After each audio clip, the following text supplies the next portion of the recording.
The American proposal at the United Nations, an international force in Gaza, was dead on arrival, and anyone actually grounded in Middle East reality knew it.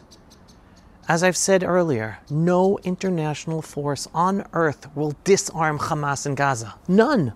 Only the Jewish state and the IDF can do that. Period.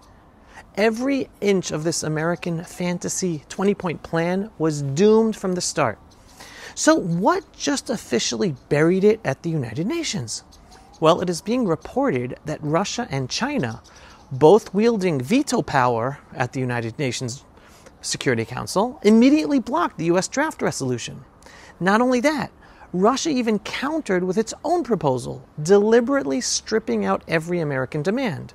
No international force, no dismantling of Hamas, no demilitarization of Gaza, just a diplomatic slap across Washington's face. And the biggest embarrassment? The Arab states. The same governments that nodded along to Trump's people in Sharm el-Sheikh, to Kushner and Witkoff, suddenly declared they would not support the American plan or any foreign force in Gaza. But here's the absurdity. Without a Security Council mandate, the Arab states refuse to cooperate. Yet they are the ones blocking the United Nations mandate. This is what a full-fledged American diplomatic failure looks like by Kushner and Witkoff, who totally do not understand how to deal with the jihadi Muslim Middle East and think that money and economic deals can persuade jihadi Muslims from stopping their jihadi path to destroy Israel and take over the whole freedom-loving world and whole world. And meanwhile, an internal memo from the Trump administration reveals anxiety that their Gaza peace plan might fail and damage America's credibility in the Arab and Muslim world. So, will the Trump administration make changes to its UN resolution to convince Russia and China to refrain from vetoing the resolution and have the Arab states support it? Maybe.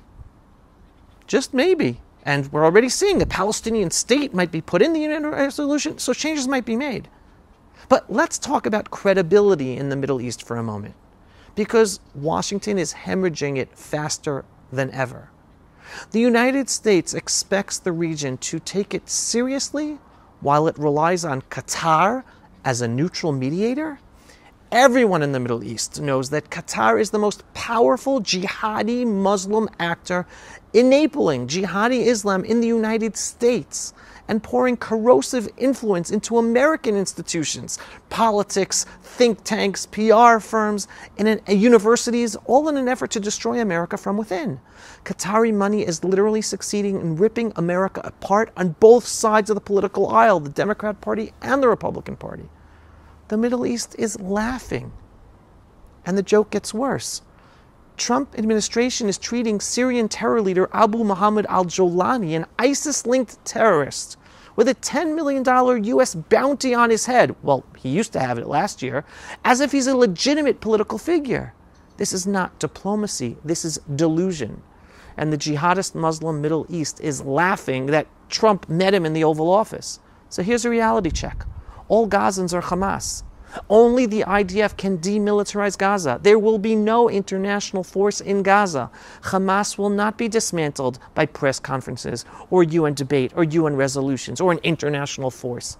Gaza will remain frozen, isolated, and prevented from rebuilding until Israel and the IDF go into Gaza, remain there forever, and have all Gazans, jihadi Gazans, live elsewhere. Whether Trump administration accepts it or not, this is the only practical outcome on the ground to ensure peace with Gaza, free of jihadis. Now winter is coming, and with it, the next propaganda war around the corner. It's already starting. Look at these videos. We will see these videos and many more. These shown across global media, showing flooded tents in Gaza and poor children of Gazan children tugging on the Western heartstrings, creating immense humanitarian pressure to bring in thousands of caravans from Egypt into Gaza. And I tell you, absolutely not. That must be forbidden.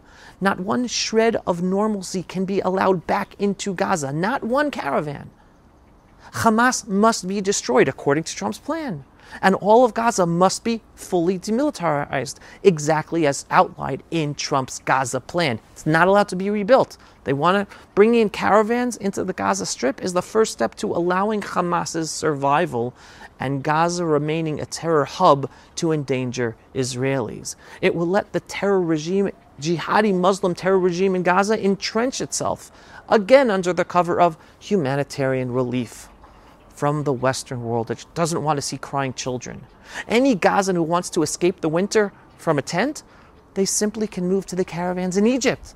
That's where the humanitarian responsibility lies, not on Israel, where they massacred us, and certainly not while Hamas still has weapons in Gaza. Israel cannot, must not bend on this. Not 1 inch, not one caravan in Gaza. Go to Egypt to live in a caravan. And that leads to the core truth. The only real way to eliminate the terror threat from Gaza is implementing Trump's Gaza immigration plan for all Gazans, because they are all Hamas. They took part in the October 7th atrocities and they celebrated, and no one came forward to get any reward. Relocation for those Gazans who want a future, that is the only way 10 million Israelis will be safe from a jihadi Muslim Gaza. The participation and celebration of all Gazans in the October 7th atrocities makes that clear. Not one Gazan can remain in Gaza. They go back to Egypt, where most of the Gazans actually came from. Just watch this video and hear for yourself from this Hamas leader in Gaza. Everything else is fantasy. Everything else is weakness. Everything else guarantees that this war will simply repeat itself in another year or 2 or 5. The Trump administration may be confused. Qatar may be manipulating, and Jolani in Syria may be getting photo ops with President Trump, but Israel cannot afford to drift with their illusions. The Jewish state of Israel must stand firm. No caravans in Gaza, no more normalization, no international force, and no future for Gazans in Gaza. The safety of 10 million Israelis comes first. Not fantasies of transactional deals with a jihadi Muslim Middle East that wants to destroy Israel as a first step to destroying America and the whole freedom-loving world. Only then does peace with Gaza have a chance. The jihadi Muslims in Gaza prove to us they can't live there. And it's time to make Gaza Jewish again. Just as Jews lived in Gaza for hundreds of years before the British expelled all of us back in 1929 because they didn't want to defend us from the Arab-Muslim violence.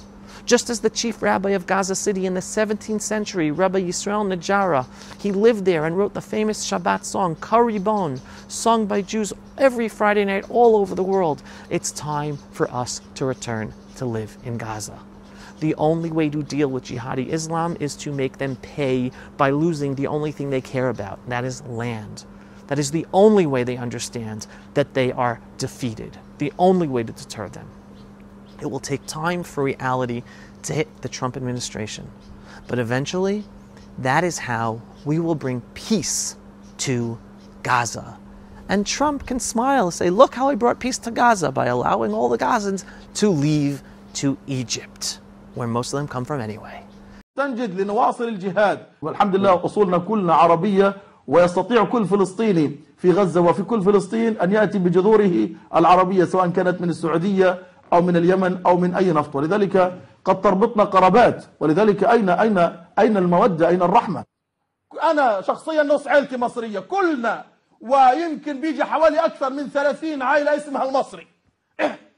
في أساسنا نص فلسطين يا أخواننا مصري ونصها سعودي. إيش من هم الفلسطينيون؟ في عندنا في أسماء كثيرة اسمها المصري وجذورهم مصرية، جذورهم مصرية. قد يكونوا من الإسكندرية، من القاهرة، من دمياط، من الوجه البحري، من أسوان، من الصعيد. نحن مصريون، نحن عرب، نحن مسلمون، نحن منكم. الله أكبر، الله أكبر والله الحمد. الله أكبر. كيف تسكتون يا مسلمون؟ It's all going to work out. Don't get all uptight because of the headlines. Processes have to take place. Yes, I wish Netanyahu would be clearer to the Trump administration. This is what needs to be done. But he's playing along. Trump is saying, I have to do this. I have to try to make the Arab Muslim world happy. I have to work with the international world. Well, all these plans will fail. We will be making Gaza Jewish again. It's not a question of if, it's only a question of when. That's reality. Am Yisrael Chai. If you are not yet a subscriber to our daily, belief-based, inspiring, politically incorrect, truthful videos about Israel, the Jewish people, and the freedom-loving world, what are you waiting for? Go to pulsevisual.com and click to subscribe today. And yes, we are a donor-based operation. We need your donations for support in order to make these videos and get our videos seen and do all the work we do. So every once in a while, whether a large donation or a small donation, just go to pulsevisual.com and click on the donate button. Shalom, everyone, and thanks for watching. Pulse of Israel, frontline videos from the Holy Land. Support our work by donating today.